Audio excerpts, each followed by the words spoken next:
जय श्री चक्रधर, मेरे श्री गुरुवर और सभी संतजनों को मेरा सादर दंडवत प्रणाम और सभी प्रेमी भक्तों को मेरा जय श्री कृष्ण।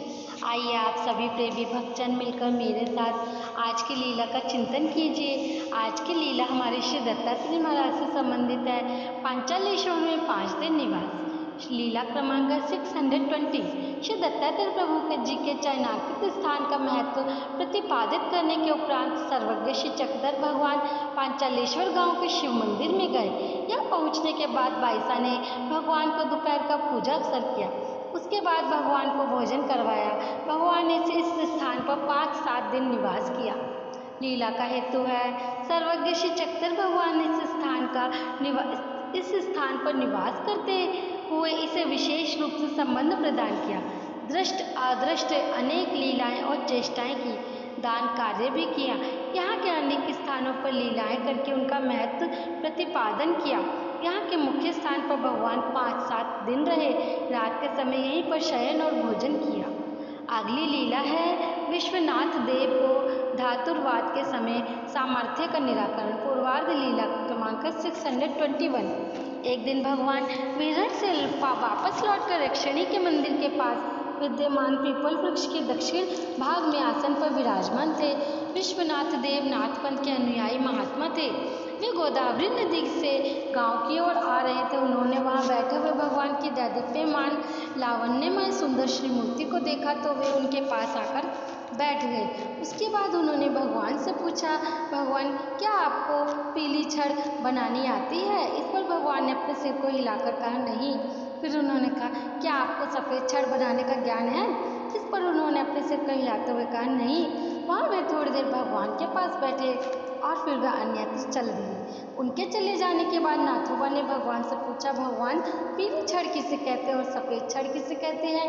इस पर भगवान ने कहा, तांबे से सोना बनाना इसे पीली छड़ कहते हैं, सिल्वर धातु से चांदी बनाना इसे सफ़ेद छड़ कहते हैं। नाथोबा ने फिर प्रश्न करते हुए कहा, भगवान सोना बनाने से बन जाता है क्या? इस पर भगवान ने कहा, हाँ निश्चित रूप से बन जाता है।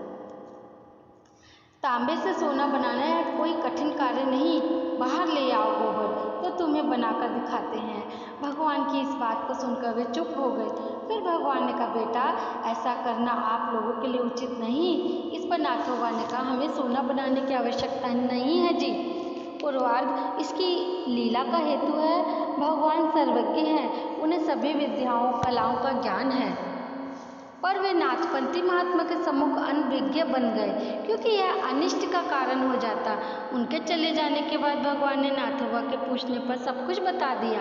इस प्रकार सोना और चांदी बनाना उनके लिए बाएं हाथ का खेल है, पर वे ऐसा करना नहीं चाहते और उन्हें इन वस्तुओं की आवश्यकता भी नहीं है।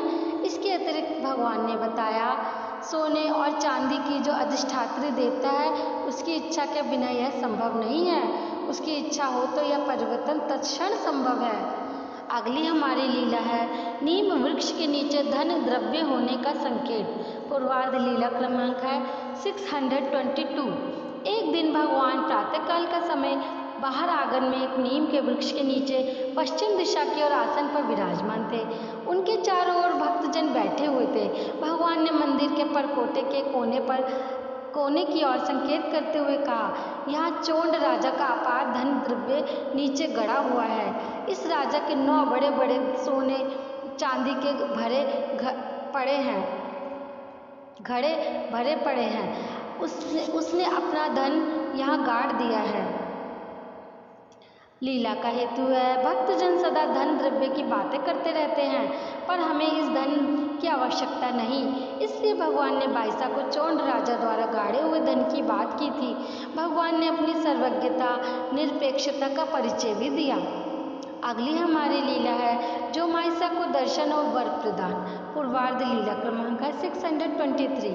एक दिन जो माईसा की माता वैसाइसा ने रामदेव दादोस से कहा, इस जोमाइसा के बच्चे जीवित नहीं रहते तो तू कोई उपाय इसके लिए कर सकता है क्या?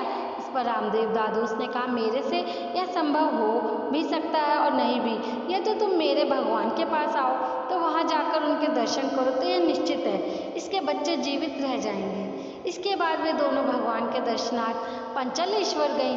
जब वे पंचालेश्वर में गईं तो भगवान मंदिर से बाहर उत्तर दिशा की ओर बैठे थे। उनके सन्मुख आँख की अंगीठी रखी हुई थी। वे दोनों वहां आईं। भगवान के श्री चरणों को स्पर्श कर दंडवत प्रणाम किया। सम्मुख नारियल पान सुपारी का बीड़ा भेंट कर वे सम्मुख बैठ गई। भगवान ने उस नारियल को हाथ में लेकर कहा, माता यह क्या है? इस पर उसने कहा, भगवान यह एक फल है। फिर भगवान ने जो महिषा की पीठ को हाथों से स्पर्श करते हुए कहा, क्या इसके बच्चे जीवित नहीं रहते?